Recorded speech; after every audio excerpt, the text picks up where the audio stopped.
Learn how to make a holiday lamppost out of reused materials.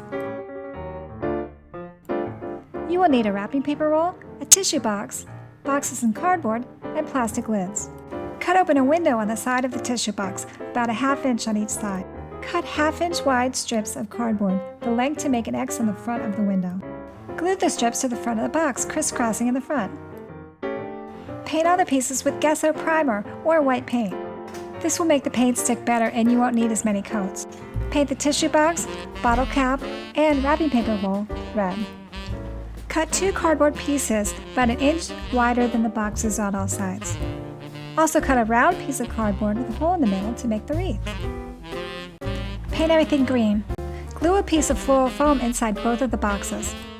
Glue the cardboard to the boxes. Glue red trim around the edges of the cardboard and boxes. Press the red wrapping paper roll into the floral foam. Do it on both the top and the bottom of the pole.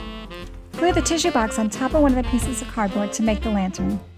Glue the water bottle cap on top of the plastic dome. And decorate with ribbon.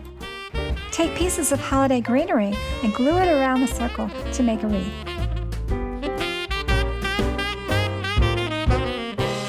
Make a ribbon bow. I have instructions on how to make this. Glue ornaments around the wreath to make it festive.